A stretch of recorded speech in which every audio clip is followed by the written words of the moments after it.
Bonjour et bienvenue sur Motion System. Je m'appelle Loïs Monaco et aujourd'hui je vais vous parler d'une thématique intéressante pour vos cours en cross-training, en circuit, mais qui sera aussi valable pour vos sessions de personal training ou de préparation physique.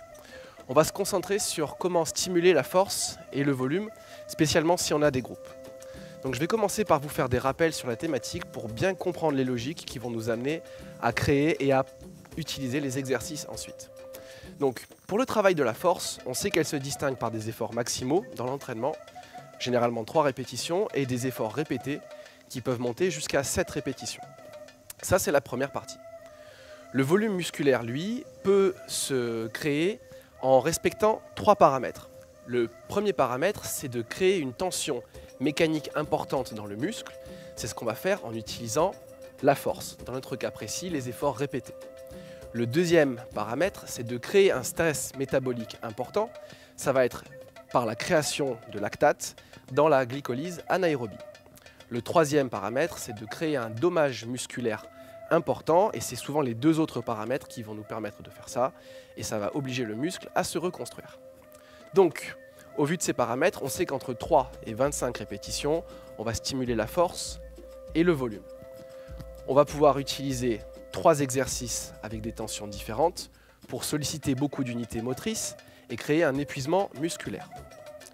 Ce qu'on va faire, c'est que je vais vous proposer de créer des circuits avec 3 exercices pour un groupe musculaire qu'on pourra répéter 3 fois, 4 fois avec de l'entraînement. On aura un exercice lourd avec 6 répétitions, un exercice intermédiaire avec 12 répétitions et un exercice plus léger avec 20 répétitions.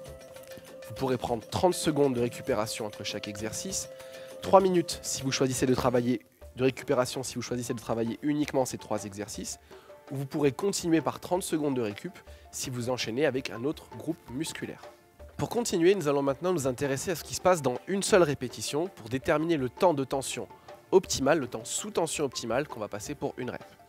Les dernières études, une méta-analyse, prouvent qu'un temps de sous tension inférieur à 10 secondes est idéal pour solliciter et stimuler le volume musculaire. Ce que je vais vous proposer dans vos séances, à la fois pour garder un bon contrôle technique sur vos participants et leur donner un repère, c'est de travailler sur 3 secondes en excentrique, 1 seconde en concentrique. Le travail en excentrique va permettre de retravailler sur la force, mais va également permettre de protéger les tendons. Ce que je vais vous proposer maintenant, c'est un exemple d'enchaînement d'exercices pour le membre inférieur avec notre série lourde, notre série intermédiaire et notre série légère. On va se concentrer comme premier exercice, c'est une idée, sur le squat pistol. Vous pouvez le faire avec une box ou si vos participants ont une bonne mobilité, les amener beaucoup plus bas. Restez en appui sur une jambe, dégagez l'autre et commencez à pousser vos fesses vers l'arrière jusqu'à venir trouver une assise dans votre box pour vous redresser. Vous pouvez répéter l'exercice encore 5 fois. 3, 2, 1, et vous repoussez de manière dynamique. Demandez à vos participants de prendre le temps et n'hésitez pas de leur demander de prendre une charge pour s'alourdir et rajouter plus de tension pour arriver à l'échec dans l'exercice.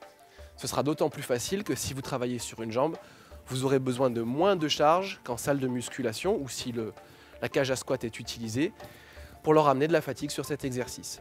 Le fait de travailler de manière unilatérale permettra en plus d'équilibrer les deux côtés au niveau musculaire. Le deuxième exercice que je vous propose, et qui est intéressant, c'est le split squat, c'est-à-dire un exercice de fente où on conserve la jambe tendue pour amener le poids du corps sur la jambe avant et où on repousse. Restez droit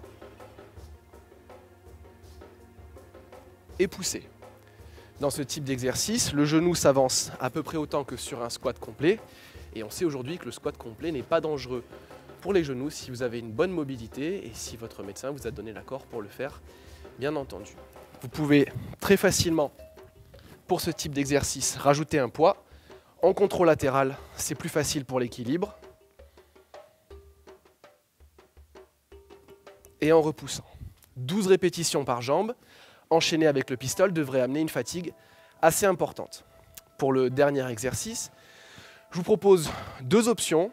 Une option pour le l'arrière des cuisses et les fessiers, qui va venir compléter le travail qu'on a fait sur les quadriceps.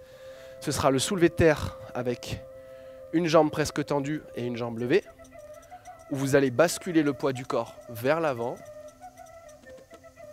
et vous redresser. N'hésitez pas sur cet exercice à vraiment pousser vos fesses vers l'arrière et ramener le bassin vers l'avant. Une petite astuce pour les coachs ici, peut-être sur la première série de saisir le talon de la personne, de la jambe en l'air, pour ne pas hésiter à ramener la hanche dans l'axe et faire sentir le mouvement de tirage vers l'arrière, puis la repousser vers l'avant en libérant la jambe bien sûr pour ne pas faire tomber la personne. La deuxième motion que je vous propose est plus centrée sur les quadriceps. Sur 20 répétitions, ça va piquer, c'est ce qu'on appelle un skater squat. Ça consiste à libérer la jambe arrière, glisser pour venir déposer et redresser. Une fois que vous aurez fait 20 répétitions à gauche, 20 répétitions à droite et l'enchaînement des 3 exercices, croyez-moi, vous aurez vraiment besoin de 3 minutes avant de reprendre sur le bas du corps.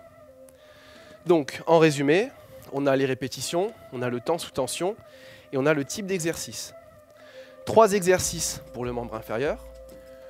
Vous le faites suivre de 3 minutes de récup, sauf si vous le faites suivre d'une autre série d'exercices, par exemple pour les pectoraux et les muscles de la poussée, ou pour les exercices de tirage. Donc vous le voyez, ça peut donner à 3 exercices membre inférieur, 3 exercices de poussée, 6, 12, 20, et 3 exercices de tirage, 6, 12, 20. Vous aurez ainsi une séance d'entraînement très complète qui va ravir les mecs qui vont venir suivre des cours de cross-training ou qui vont vous permettre de faire des séances de personal training très précises avec une fatigue très très importante, et on sait que nos clients ont souvent besoin de sentir la fatigue pour avoir l'impression qu'ils ont bien travaillé. Et de cette manière, vous répondrez physiquement et psychologiquement également à leurs demandes. Nous avons vu beaucoup de notions dans cette session, donc je vous invite bien évidemment à la regarder plusieurs fois, de manière peut-être séparée, juste la partie théorique, puis ensuite la partie technique pour bien comprendre, assimiler et puis ensuite pouvoir simplifier et réexpliquer à vos clients et mettre en place la séance. Bien entendu, sur Motion System, vous trouverez beaucoup d'autres types de séances qui peuvent être des compléments, des idées et qui vont vous permettre d'avoir une vision globale de ce que vous pourrez proposer en cours collectif ou en personal training. Dans tous les cas, je suis très heureux d'avoir partagé ce moment avec vous et je vous dis à très bientôt. Merci à vous.